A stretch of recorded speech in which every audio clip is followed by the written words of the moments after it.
their plan to knock off the bank, the hayseed bank, as they claim. NHI obviously doesn't want to do it, you know. Yeah, because he's trying to turn over another leaf for the kid and Edwina, and it kind of becomes obvious that he has to, though, because he makes that decision, and you see him writing the letter to her at night saying that this is what he has to do to be able to provide for them, and he understands if he loses his job. Yeah, right. He loses his job because Glenn was not. I don't know if that was his boss or supervisor, but because he punched out Glenn. Because even Glenn says that when he comes back the next day to say, "Oh, hey, by the way, like it's official, you're fired." And he's like, "Oh yeah, I kind of expected that," but. Gail and Yvel overhear him talking about the baby because Glenn puts it together that the baby is the missing Arizona quintuplet. So when HI goes back in the house, Gail and Yvel are there and they have the kid with them, and that's what starts off that fight in the trailer, because they know what the baby is. They're gonna cash in on the baby after they rob the bank. And there's that fight, and Yvel runs into the bathroom with the baby. Puts his hands over his ears. And then after Gail, subdues HI and they tie him up, they take off. That we talked about the scene where he comes back in and grabs the Dr. Spock book. But they go to rob the bank, and where did they stop? Where did they stop? Because they forget the kid. Oh, they stop at the convenience store. Yeah, they stop at the convenience store. That's right. Then Yvel was like buying the balloons. Yeah, and he goes, "Oh, when did they blow up into funny shapes?"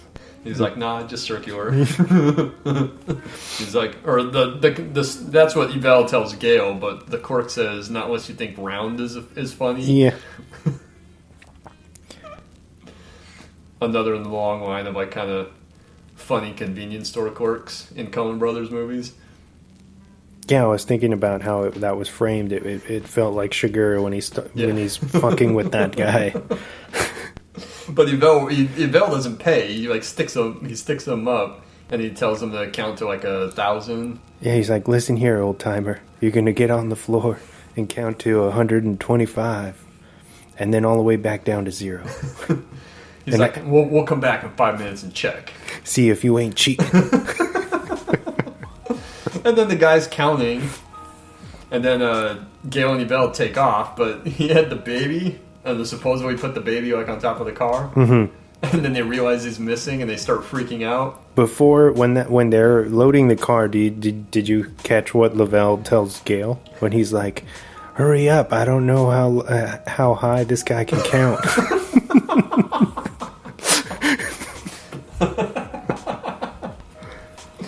And then when they realize the baby's missing and they take off, they turn around and they're driving back, and it cuts back inside to the convenience store, and the guy's still counting. He's like, the hell with this. And he stops counting, and then he pops up and he sees the car like come screaming back down the road at the convenience store. And then there's that really funny shot of just the kid sitting in the middle of the road, and the car like speeds like right up and stops. What I read about that is that was filmed backwards. Yeah, they put the car in reverse and then peeled out really quickly. Obviously, yeah. So that's the only safe way to shoot that. Yeah. It looks great though. Just they stop like right there.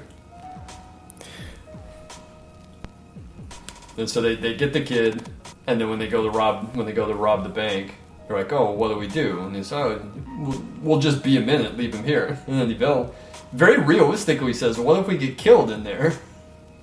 No one's going to find the baby. It's going to be hours before they get to him." Sitting in a hot car. Yeah. So then they literally stick up the bank with the baby in hand.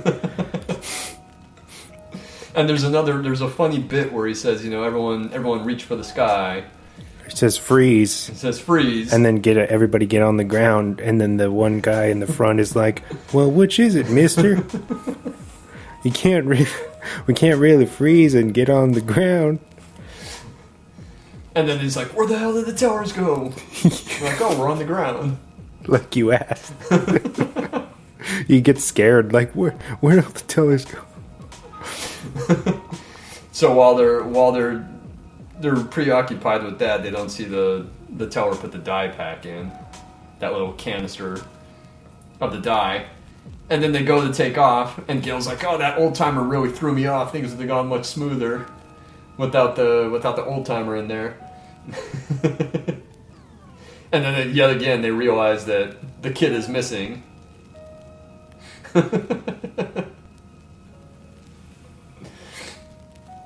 So again, they start screaming, and then that's when the canister explodes, and there's just blue paint everywhere, and they can't see, and Goodman's like trying to rub his hand on the windshield to try to make a hole enough to be able to see through it. And then they see Edwina and H.I.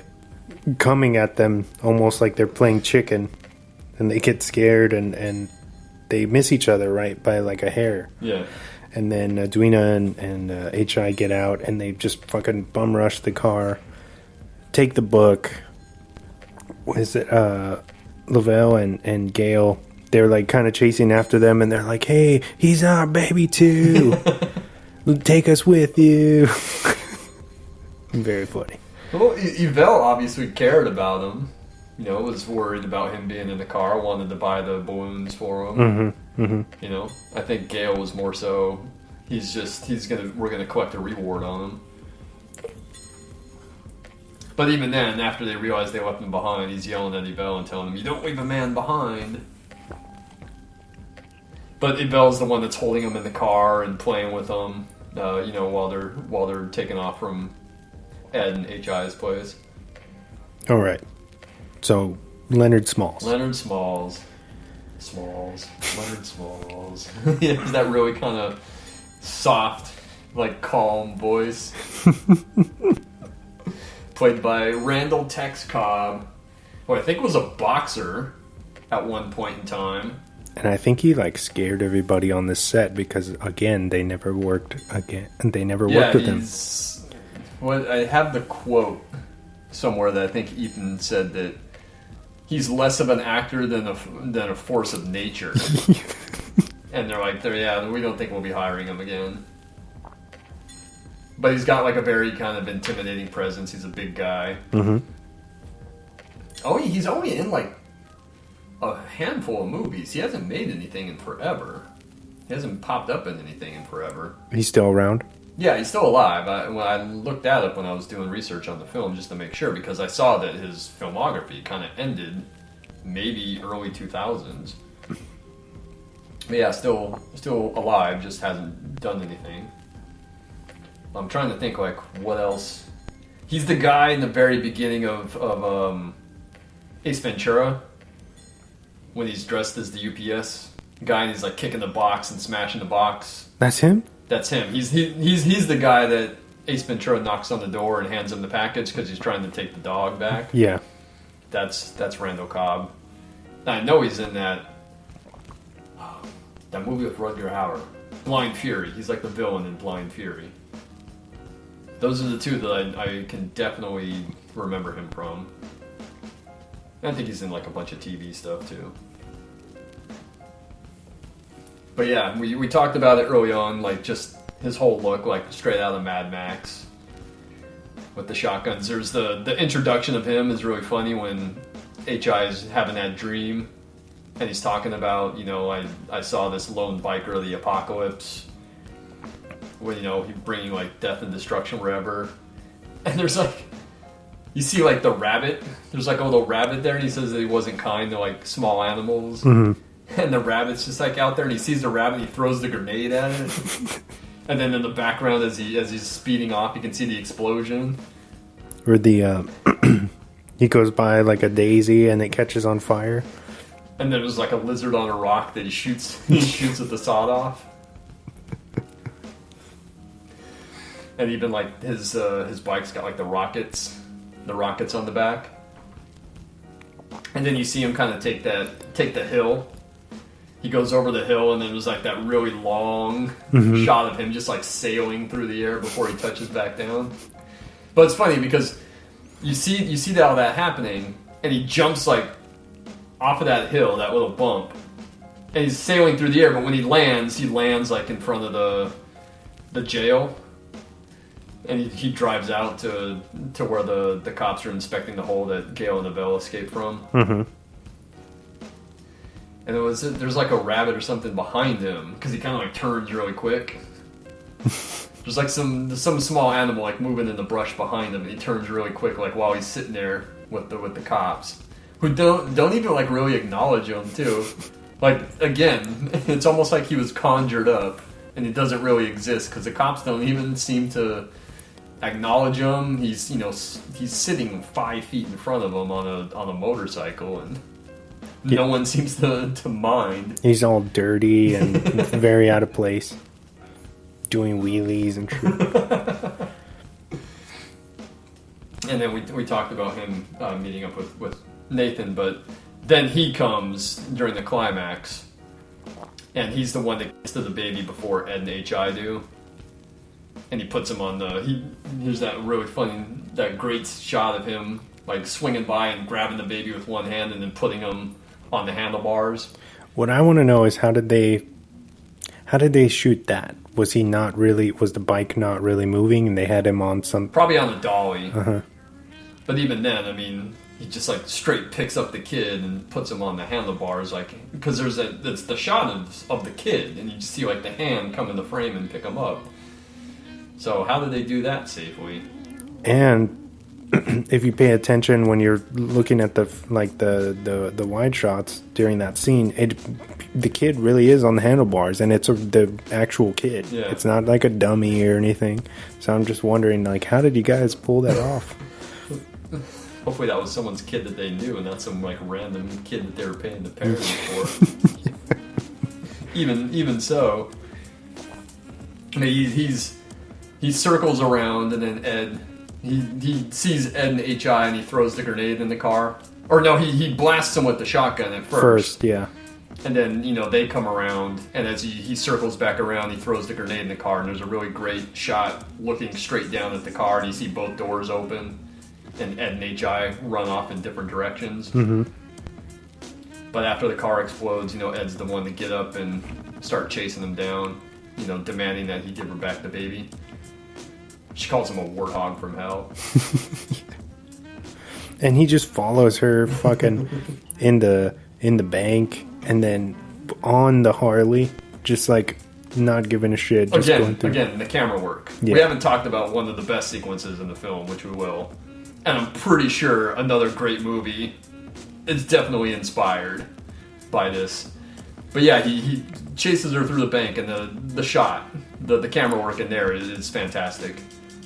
It's kind of like by a side view of his feet in the Harley, where you can see, that he's clearly on the bike chasing after her, and then she comes up through like the back of the building, and then he's just following her like it's nothing on the bike.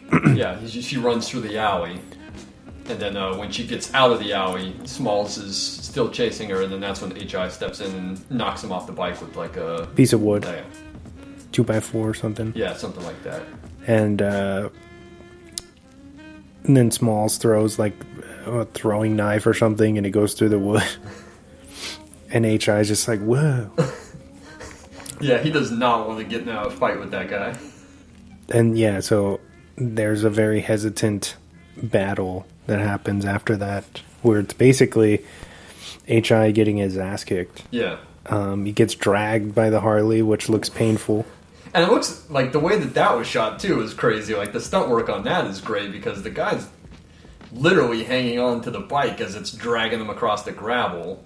Yeah, you know that even with a pad, that couldn't have been pleasant. And I'm sure it was hot that day whenever they shot it. It's Arizona. It's always fucking hot in Arizona. Mm-hmm. So, yeah, they get into a tussle, and then he's about to kill H.I.